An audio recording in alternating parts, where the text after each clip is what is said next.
وہ ایک فقیر تھا، بازار میں کھڑا رو رہا تھا، تو کسی نے روک کے کہا بابا کیا ماجرا ہے، کسی نے مارا ہے، کیوں رو رہے ہو؟ اس نے کہا نہیں نہیں کوئی ایسی بات نہیں، ان لوگوں کے رویے نے رلا دیا۔ کہا کیا مطلب؟ کہا بازار سے گزر رہا تھا، ان لوگوں کو دنیا میں کھوئے ہوئے دیکھا تو میرے دل میں ترس جاگا، تو میرا خیال یہ ہوا کہ ان بندوں کی رب کی صلح نہ کروا دوں۔ تو میں نے پھر اس سے بات کی تو آواز آئی ٹھیک ہے لے آ ان کو میری چوکھٹ پہ، ایک آنسو سے سارے گناہ معاف کر دوں گا۔ میں بڑا خوش ہوا، میں ان سے بات کی، یہ الٹا میرا مذاق اڑانے لگے، جا بابا کام کر، تجھے کیا پتا دنیا داری کیا ہوتی ہے۔ تو وہ تو مان رہا تھا، یہی نہیں مان رہے، تو مجھے ان کے رویے پہ رونا آ رہا ہے۔ وہ کہتا ہے میں بخشنے پہ آمادہ ہوں، ہم تو مائل بکرم ہیں، کوئی سائل ہی نہیں، راہ دکھلائیں کسے، راہ رب منزل ہی نہیں، جلوائے طور تو موجود ہے، کوئی موسیٰ ہی نہیں۔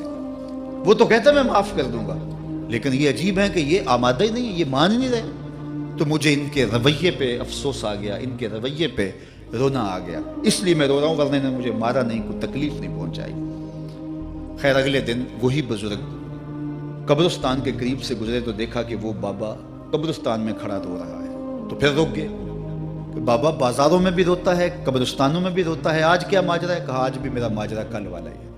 کہا کیا مطلب؟ کہا کل بازار سے گزر رہا تھا، ان کو دنیا میں کھوئے ہوئے دیکھا، میرے دل میں ترس جاگا، تو میرا خیال ہوا ان بندوں کی اور رب کی صلح کروا دوں، تو وہ تو مان رہا تھا، وہ بندے ہی نہ مانے، تو آج میں ادھر آ گیا۔ میں نے کہا چلو ان سے بات کرتے، آج میرا خیال یہ ہوا کہ قبرستان والوں کی اور رب کی صلح کروا دوں۔ تو کہا پھر آج کیا بنا؟ کہا آج یہ مان گئے ہیں، وہ نہیں مانتا۔ تو صاحبو آج وہ مان رہا ہے، آج ہم مان جائیں۔ میں نے کتب میں پڑھا ہے کل قیامت کے دن نیکوکار بھی پچھتائیں گے۔ بدکاروں کا پچھتانا تو سمجھ میں آتا ہے، نیکوکار کیوں پچھتائیں گے؟ جب اپنے اچھے اعمال کی جزا دیکھیں گے تو پچھتائیں گے، جو چند لمحے ضائع کر دیے وہ بھی کیوں ضائع کر دیے۔ قیمتی زندگی ہے، یہ ٹوٹتی سانسیں، ان کی قدر کیجیے۔ ایک بزرگ فرماتے ہیں کہ مجھے اس بات کی سمجھ نہیں آتی تھی کہ جو قرآن نے کہا ان الانسان لفی خسر، بے شک انسان خسارے میں ہے، تو میں سمرقند کے بازار سے گزر رہا تھا تو وہاں ایک آدمی پھٹے پہ برف رکھ کے بیچ رہا تھا اور ساتھ آواز لگا رہا تھا۔ آج کل تو یہاں وہ پاپڑ بیچنے والے بھی کوئی آواز لگاتے، تو وہ برف پھٹے کے اوپر رکھ کے بیچ رہا تھا اور ساتھ آواز لگا رہا تھا۔ آواز کیا تھی؟ ارحمو ارحمو الا من یذوب راس مالہ، او گزرنے والوں میرے پہ ترس کھاؤ، میں ایسا تاجر ہوں جس کا راس المال پگھلتا جا رہا ہے۔ چونکہ یہ جو برف ہے ایسا سودا ہے جو گاہک کا انتظار نہیں کرتا۔ آپ کپڑا بیچتے ہیں، آج گاہک نہیں آیا، ہو سکتا ہے کل دعانے مہنگا بیچ لیں۔ آپ پیٹرول بیچتے ہیں، ہو سکتا ہے کہ کل پڑا 6 روپے اوپر چلا جائے، آپ کا لاکھوں کروڑوں کا فائدہ ہو جائے۔ لیکن آپ اگر برف بیچتے ہیں، آج نہیں بکی تو کل برف ہی نہیں ہوگی۔ تو وہ سل پہ برف بیچ رہا تھا اور ساتھ لوگوں کو دہائی دیتے ہوئے کہہ رہا تھا، او لوگو میرے پہ ترس کھاؤ، مجھ سے برف لیتے جاؤ، میں ایسا تاجر ہوں جس کا راس المال پگھلتا جا رہا ہے۔ تو کہتے ہیں جب اس نے یہ آواز لگائی نا تو میرے قدم رک گئے اور میں اس کے قریب چلا گیا اور میں نے کہا کہ مجھے ان الانسان لفی خسر کا ترجمہ سمجھ میں آ گیا۔ جس طرح تیری برف پگھلتی جا رہی ہے، میری زندگی پگھلتی جا رہی ہے، اور اگر تو اب برف وقت پہ بیچ لے، ان پگھلتی برف کو تو درہم کے بدلے، دینار کے بدلے، پارچہ جات کے بدلے، جنس کے بدلے فروخت کر لے تو فائدہ ہو جائے گا، 4 آنے تیرے ہاتھ لگ جائیں گے، اور میں بھی ان سانسوں کے بدلے درود پڑھ لوں، ان سانسوں کے بدلے سجود کر لوں، ان سانسوں کے بدلے قیام کر لوں، کسی دکھی کے سر پہ ہاتھ رکھ دوں، کسی پریشان کی پریشانی دور کر دوں تو میری سانسیں کام آ جائیں گی، ورنہ یہ ٹھہریں گے نہیں۔ سوئے ہوئے ہوں تو پھر بھی سانسیں ٹوٹ رہی ہوتی ہیں۔ تو ہم کتنی جلدی موت کی طرف بڑھ رہے ہیں، تو زندگی کتنی مختصر ہے اور ہم کتنے بے پرواہ ہیں۔ آنکھیں اس وقت کھلتی ہیں جب آنکھیں بند ہوتی ہیں، لیکن کیا فائدہ اس وقت کا؟ آج کا پچھتاوا کل کی بہتری کی ضمانت ہے، اور آج کے پچھتاوے سے کل کی زندگی کی خوبصورتی نصیب ہو سکتی ہے۔ اس لیے یہ ڈھلتا ہوا سورج، یہ دیکھیں ابھی جب داخل ہوئے تھے تو سورج ابھی سر پہ تھا، لیکن اب سورج درد غروب سے زرد ہو چکا ہوگا اور چند لمحوں کے بعد وہ نگاہوں سے اوجھل ہوگا۔ میاں صاحب بھی بولے کہ زندگی تیری جو ہے ڈوبتے سورج کی طرح ہے، ڈیگرتے دن گیا محمد اوڑک نو ڈوب جانا۔ تو یہ میں اور آپ لمحہ لمحہ موت کے قریب ہو رہے ہیں، اس سے قبل کہ وہ وقت آئے کوئی حجت باقی نہ رہے۔ مجھے اپنی زندگی کو، آپ کو اپنی زندگی کو اللہ اور اس کے رسول کی چوکھٹ پہ حاضر کر دینا ہے۔ ہمارے میزبان محترم نے کہا والدہ ماجدہ کی بابت، تو آج ان کے اصال ثواب کے لیے میں اور آپ جمع ہیں. ایک وقت ہمارے اوپر بھی آنے والا ہے کہ لوگ ہمارے لیے جمع ہو رہے ہوں گے. یہ وقت تو آنے والا ہے، اس کے تو چھٹکارا نہیں ہے، اس سے تو خلاصی نہیں ہے، کوئی بھاگ سکتا نہیں ہے، موت سے تو فرار نہیں ہے. تو آج وہ نہیں ہیں، لیکن ان کا سعادت مند بیٹا ان کی یادوں کے چراغ کو روشن کیے ہوئے ہے. ورنہ میں ایسے بیٹے بھی دیکھے ہیں جنہوں نے اپنی سکی ماں کا جنازہ نہیں پڑھا. آپ کہیں گے کوئی ایسا بد نصیب بھی ہو سکتا ہے جنازگاہ میں گیا ہے لیکن وہاں جا کے کھڑا رہا، جنازہ نہیں پڑھا. آپ کہیں گے کہ ایسا بد نصیب؟ میں نے کہا ایسے بد نصیب آپ نے بھی دیکھے ہوں گے. یہ کون سے بد نصیب ہیں؟ یہ وہ بد نصیب ہیں جنہیں جنازہ آتا نہیں. ساری زندگی لوگوں سے فراڈ کرتے ہیں، اور جب اپنی ماں مر جاتی ہے، اپنا باپ فوت ہو جاتا ہے، تو یہ فراڈ پھر وہ اپنی ماں سے بھی کرتے ہیں، اپنے باپ سے بھی کرتے ہیں. مجھے بتاؤ کتنا بد نصیب ہے وہ بیٹا کہ جو اپنی ماں سے اور وہ بھی مرنے کے بعد فراڈ کر رہا ہے، اور اپنے باپ سے وہ بھی مرنے کے بعد فراڈ کر رہا ہے. اور کتنا خوش نصیب بیٹا ہے کہ جو روزانہ اپنی ماں کے لیے دعا کرتا ہے. اور میں کہتا ہوں اگر بیٹا نمازی ہوگا، بیٹی نمازی ہوگی، اہتمام سے دعا نہ بھی کرے، دن میں کتنی مرتبہ کہے گے ربنا اغفر لی ولوالدی، اے اللہ مجھے بھی بخش دے، میری ماں کو بھی بخش دے، میرے باپ کو بھی بخش دے.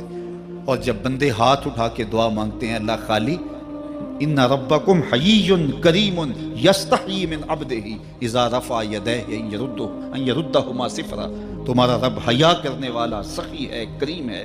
بندے جب اس کے سامنے ہاتھ اٹھا کے دعا مانگتے ہیں اللہ فرماتا ہے مجھے شرم آتی ہے ان کے اٹھے ہوئے ہاتھ خالی کیسے موڑ دوں. انہوں نے میرے سے مانگا ہے، میں بھی نہیں دوں گا تو کس در پہ جائیں گے. میں ایک دیہاتی بات کرنا چاہتا ہوں، اتنے لوگ جتنے آپ یہاں بیٹھے ہیں، اتنے لوگ اٹھ کے کسی دنیا دار کے ڈیرے پہ چلے جائیں اور اس سے کچھ مانگیں اور وہ دے سکتا بھی ہو، تو کیا وہ آپ کو خالی لٹا دے گا؟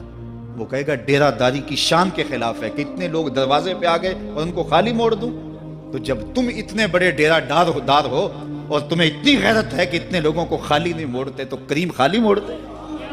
آؤ تو صحیح اس کی چوکھٹ پہ جھولی پھیلاؤ تو صحیح. پھر دنیا داروں سے مانگنا ہو تو ان کی زبان میں مانگنا پڑتا ہے.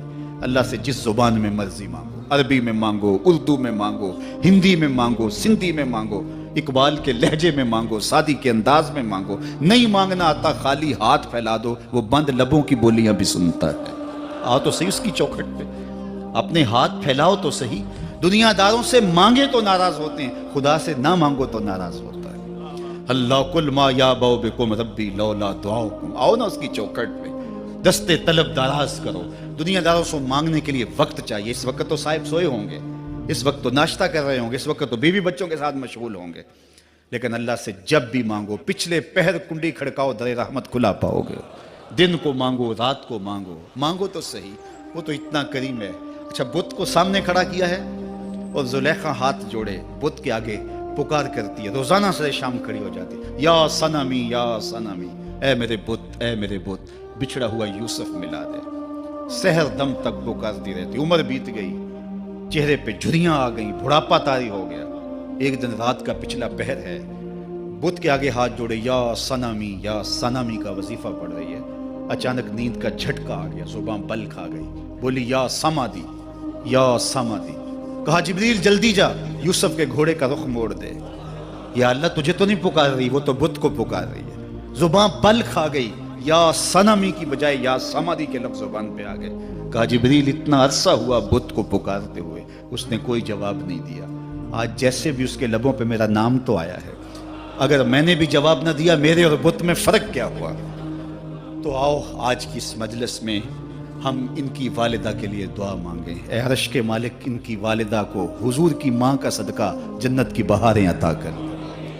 اور ہم اپنے ماں باپ کے لیے بھی دعائیں مانگے. اے اللہ ہمارے ماں باپ کی مغفرت فرما، ماں باپ کی قدر کرو. میں نے یہ بھی پڑھا ہے جو اپنے والدین کے لیے روزانہ دعا مانگتا ہے، والدین زندہ ہوں تب بھی، فوت ہو گئے ہوں تب بھی، روزانہ ماں باپ کے لیے جو شخص دعا مانگتا ہے، ساری زندگی اس کے رزق میں بے برکتی نہیں آ سکتی. تو اپنے ماں باپ کو اگر زندہ ہیں تو قدر کرو، فوت ہو گئے ہیں تو ان کے لیے کثرت کے ساتھ دعا کرو. یہ گھنا سایہ ہے. کبھی آپ نے درخت کو دیکھا ہے کہ ساری دھوپ اپنے پتوں میں جذب کرتا ہے اور نیچے بیٹھنے والوں کو چھاؤں دیتا ہے.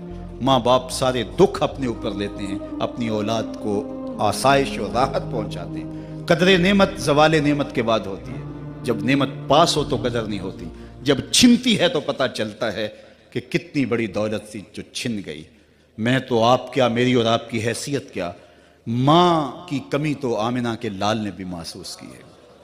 ایک دن حضور مسجد نبوی میں تشریف لائے، تا حد نظر صحابہ تھے۔ الحاوی للفتاوی میں امام سیوطی نے لکھا ہے، حضور کو دیکھا تو ادب سے کھڑے ہو گئے، بس یہ منظر دیکھنا تھا کہ چشمان اقدس سے آنسو چم چم جاری ہو گئے، اور حضور نے ایک ٹھنڈی آہ بھری اور روتے ہوئے کہا، لو ادرکت والدی او احدہما، کاش آج میرے ماں باپ زندہ ہوتے۔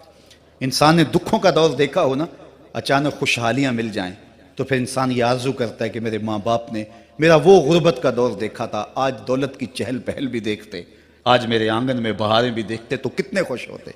اب حضور جب پیدا ہوئے تھے تو باپ کا سایہ سر پہ نہیں تھا، 6 سال کی عمر تھی، اپنی ماں کے ساتھ حضور مدینہ المنورہ گئے۔ واپسی ابوا کے مقام پہ حضرت آمنہ کی طبیعت خراب ہو گئی اور انہیں لگا کہ یہ میری بیماری جان لیوا ہے۔ ام ایمن کو بلایا، کہا میرے بیٹے کو بحفاظت امیر قریش تک پہنچا دینا۔